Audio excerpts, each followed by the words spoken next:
কেন্দ্রীয় নেতৃবৃন্দ, স্থানীয় নেতৃবৃন্দ, আমার সামনে রংপুরবাসী এবং রংপুর এক গঙ্গাচড়ার আমার তিস্তা পারের সম্মানিত ভাইয়েরা, আসসালামু আলাইকুম রহমতুল্লাহ।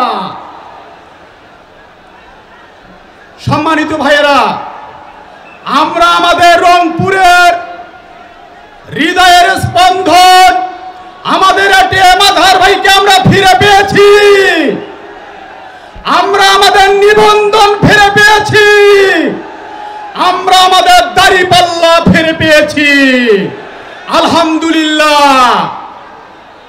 15 বছর রাজনৈতিক বক্তব্য আমাদের নেতারা দিবেন। 15 বছর ধরে আমাদের জ্বালাইছে, গরম ভাত না খেয়ে তারা পালাইছে।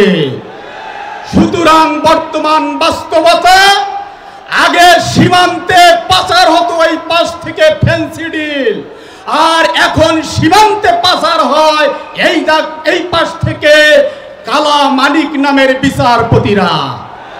সম্মানিত ভাইয়েরা, আমি রংপুরে গঙ্গাচড়া, হাজিরহাট, পরশুরামের 8টি ওয়ার্ড, বিশেষ করে গঙ্গাচড়া উপজেলার 9টি ইউনিয়নের 60টি ইউনিয়ন তিস্তা তীরবর্তী, 27টি ওয়ার্ড প্রত্যক্ষ পরোক্ষভাবে তিস্তার সাথে সম্পৃক্ত।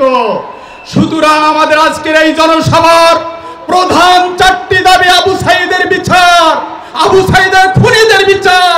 এটা আমরা অবশ্যই দেখতে পারবো ইনশাআল্লাহ।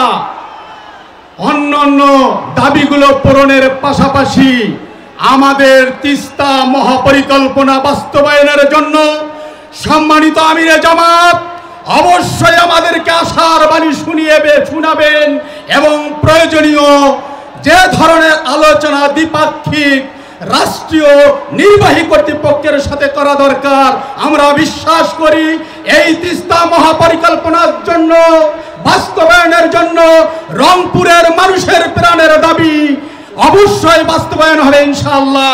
সম্মানিত ভাইরা, 1986 সালে রংপুর 1 আসনে রংপুর অঞ্চলের আলোকিত মানুষ, আমাদের শ্রদ্ধাভাজন মরহুম রুহুল ইসলাম সুজামিয়া পীর সাহেবের আসন।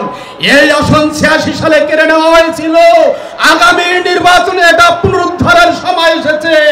আমরা সবাই সর্বাত্মক চেষ্টা করে রংপুর বিভাগের 33টি আসন জামাত ইসলামের প্রার্থীদেরকে বিজয়ী করবার কাজ করব। আসসালামু আলাইকুম রহমতুল্লাহ। বাংলাদেশ জামাত